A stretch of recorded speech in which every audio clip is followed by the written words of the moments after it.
Hi everybody. I had posted a picture of a birdhouse that I had made last week, and I got a lot of comments back on it. Here's the birdhouse here, and people were wondering how I made the birdhouse, in particular the roof, because as you can see this is actually a box. I could actually give someone a gift inside of this. So I wanted to put together a video to show you how I made it. So let's get started. Okay, so first of all, let me talk about the base of the birdhouse. So this is craft paper from Stampin' Up.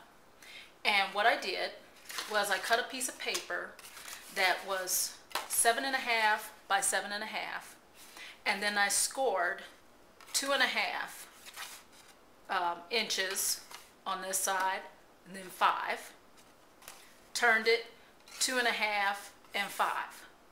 Okay, so what that gives me is 9 squares that are 2.5 by 2.5.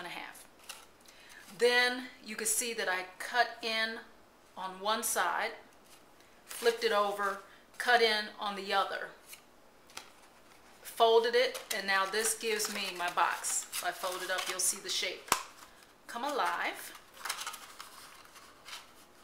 Okay, so you can see that's the box.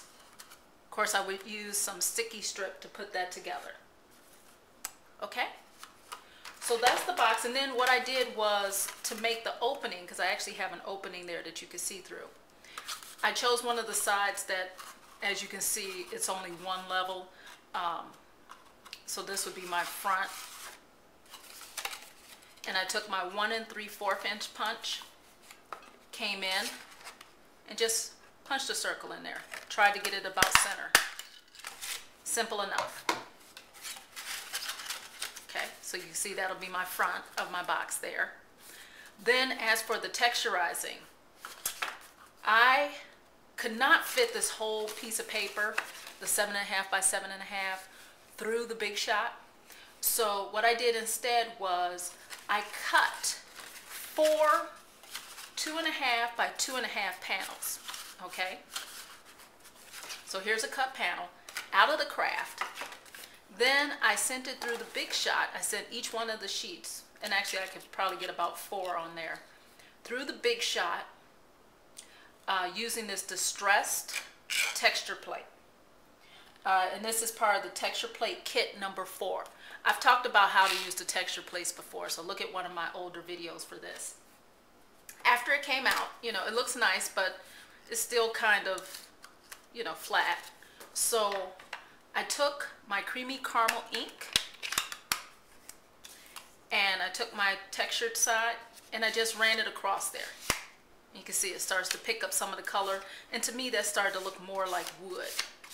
So I just did that to all of the sides until I was happy with the way that it looked.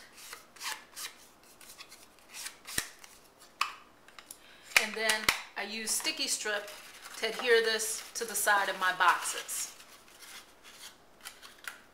Okay.